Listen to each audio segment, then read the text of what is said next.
I always start my gatherings with a period of silence, meditation. And I often tell people that I describe meditation as abiding,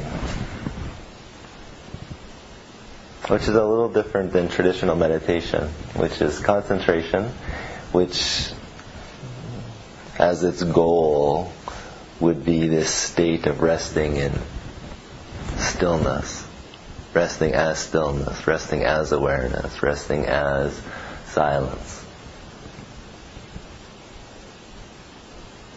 as the formless awareness. So many meditation traditions dangle that as a goal that takes many years to achieve. But for those of us that can, we can go directly to that now, which is the essence of the direct path. It's just now. Go to awareness now. So of course we can be helped sometimes when the mind's a little too busy with a technique to calm it down a little bit.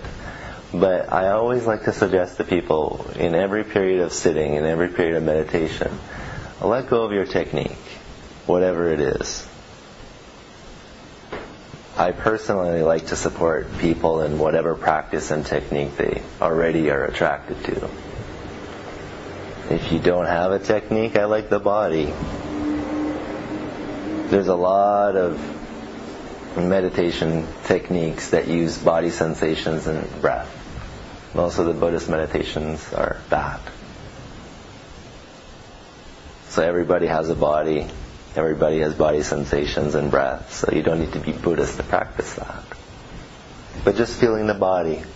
So my invitation is drop out of the thinking mind into the body. Feel the body. Feel the sensations, the energy in the body. Each part can start with a body scan from head to toe. And then tune into the entire body as a field of sensations. The mind will spontaneously settle and still as a byproduct to that. But then don't stop there. Drop the body. So drop out of the thinking mind into the body. Drop the body into awareness. We, of course, can go there directly. We don't need steps if we can go there directly. But sometimes we can be helped by this gradated approach. Feeling the body, feeling the body, feeling the body. The mind slows down, so it's not as sticky, it's not as agitated. And we can feel. Then drop the body. Allow the body boundary to open in every direction. Sometimes it can be useful to have an anchor, whether the anchor is the breath or the body. Ultimately, the anchor we're looking for in the direct path to awakening is awareness, which is non-local, and there's no qualities to it. So that's why it's often spoken as a high state of meditation. Just because it's so subtle, and it's so here all the time. That's why we miss it, because it's so normal, so natural. So we often have to go through this long process of seeking and meditation and practice to find the simple and the normal. But, of course, as a direct path teacher, my invitation is always now. I don't deny the progressive path. I encourage it. And I think, as far as non-dual teachers go, I encourage practice a lot more than most. Of course I get the approach. It's now, now, now, always now. And yet practice can be useful, especially when we're embodying this realization. Because this awakening process isn't just about big booms. It's just not about peak experiences. We, of course, can have these peak experiences, these direct experiences. And they give us a glimpse of what's possible. A glimpse and an experience, a direct experience of our true nature, we could say. Of awareness, of pure consciousness. Of the source of emptiness.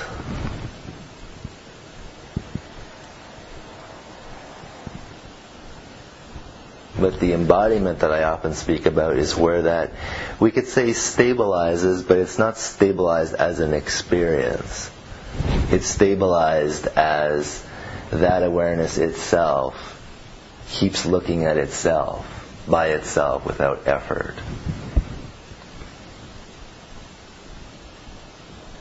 And so that's where the translation of peak experience, an awakening experience, translates into a moment-to-moment flow of liberation, we could say. Which certainly, when you define the goal of awakening and enlightenment as moment-to-moment liberation that way, it's not based about being a specific perspective, a specific experience, a specific insight. It's more focused on the moment-to-moment disidentification from our arising experience. And many of us will find, even when we have clear glimpses of true nature in both its empty and full aspect, meaning the emptiness as pure nothingness, and the fullness as the fullness of the emptiness, which is love, which is light, which is unity, which is the embodied realization of non-duality, we could say. That's still focused upon the rarefied insights and experiences. And we'll find that even when we can rest there, so to speak, or have clear glimpses of that, there will be other times when a contraction comes up, when some sort of deep conditioning comes up, and it pulls us back into identification. That's where we really see the limitation of transcendence, the limitation of defining our awakening based on experience. Because experience comes and goes. But there's one thing that doesn't come and go. We could say things like nothingness, but really when you rest there deeply, words peter out. And they peter out because you're resting in the realization where even energy returns back to its source. And so there's no movement. Of course, as that non-movement, everything is moving. As that non-happening, everything is happening. Yet as a teaching function, it's useful to keep pointing back to the nothing, to the emptiness. Even though it is ultimately completely overlaid with fullness and presence and love. The experience of love, the experience of bliss, the experience of presence comes and goes, even though it's coming out of a limitless source. But the source itself, which is beyond experience, energy, divine qualities, and of course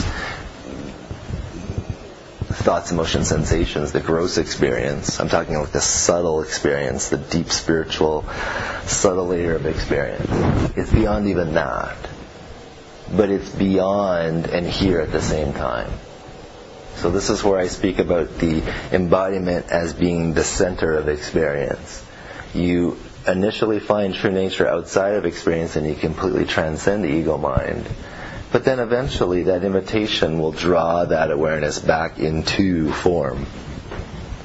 And you'll recognize that form and emptiness aren't two out there in the so-called physical world, external world, but also in here, in our internal experience. Thought, emotion, sensation arises, body, energy, it's all it. It's all it. And it's it all the time, only if we're not fixated on any particular experience. If we're not fixated or orientated towards any particular energetic state. Any state of consciousness, we could say. I often say that my invitation can be crystallized to one word, which is non-fixation. And that's what I'm pointing towards. Resting in that place where you're not fixated or orientated towards any particular state. You flow into all states. And what flows is the emptiness at the core of all of that.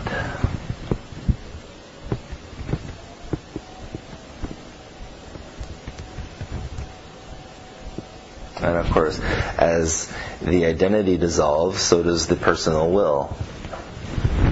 So does the grossness of the attachment aversion mechanism, which means we're not pushing away experience so much and we're not grasping onto experience so much. And of course, when that goes very deep, I often speak about the awakening of the gut, the root, sort of the untying and the dissolving of identity at its core, at its source. It's all about intensity of experience. The really blissful, the really high states of consciousness, we could say, and the really contracted, the fear states, the hell realms. All the stuff we don't want to feel and experience.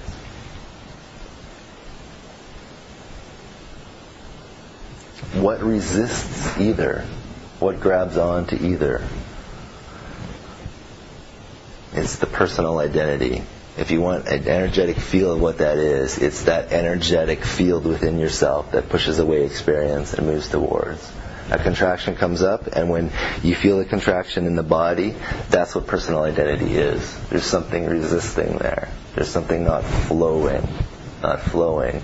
It's a very, very subtle, often deeply unconscious identity and core belief that's protecting itself. So, of course, in this invitation of abiding, awakening, inquiry, self-inquiry is a core invitation as well, core practice. And of course, there's the use of self-inquiry to transcend the experience, but there's a way to use inquiry to move into experience. And that's one of the reasons why I define inquiry as curiosity. Because if you don't, then inquiry apparently seems to bottom out when you transcend. The problem with that is even when you do that, most folks will find when you can rest there and they found that, there'll still be these contractions that come up, these deep conditionings, and we're gripped again. But if you transcend, you find the witness, you find the absolute pure consciousness beyond experience and form, and then you allow it to flow more towards experience. You start welcoming the experience, just feeling it, opening to it. You're not going to lose the witness, so to speak, but as you move into experience, it will feel like you will. You'll feel like I'm never going to find it again. I'm losing something. I'm losing myself, even though it's not my personal ego. It's myself as awareness that's falling away. It's going into this experience that's more powerful than it. And this is the movement. This is the experience of I got it, I lost it. Because what's attempting to happen is the awareness is going deeper and deeper and deeper and deeper, and there is a way in and through. Because ultimately, conceptually, we're finding the witness, we're finding the pure awareness in and through. We're finding the transcendence at the core, not out here, deeply in here. And this is, of course, one of the reasons why I use the body so much. Because we can sense it. Every core identity, every experience, conscious or unconscious, can be felt. It has a sensory experience to it. It usually has an emotional experience and a thought-based conceptual experience as well. But more fundamentally, it's just, especially when we get to the really deep core patterns, it's just an energetic clamping. And we can feel that in the gut, we can feel that in the whole body, the whole energy field. And there will be a place in our inquiry, in our deepening, where the emotional layer is almost dissolved, or moments where we're inquiring and we can't find emotions anymore. We could say there's energy, but even that begins to sort of peter out, because it's like, well, there's energy, but actually there's this non-experience underneath the energy, so what's that? And of course what I'm speaking about here is the narrative is our attachment to it has already dissolved to a certain degree, so we're not pulled up to the conceptual layer anymore. We're just resting down there. And so the more we can just be in the body, feel the body, without analysis, without resistance, meaning at this point the resistance to transcend, and the opposite end of the spectrum, which is moving into indulgence, which means you're opening to the emotion, but there isn't quite enough presence, there isn't quite enough push to push us all the way through. And all the way through is when we punch through contraction, where we find ourselves is like solid in the body. In Zen they say, sit like an iron mountain. This is what's talked about. It's heavy silence. It's like a ballast underneath the root chakra, we could say. And experience still happens. It's like waves of the ocean, but we're underneath the ocean, we could say. We're not separate from it. But there's something there that doesn't move.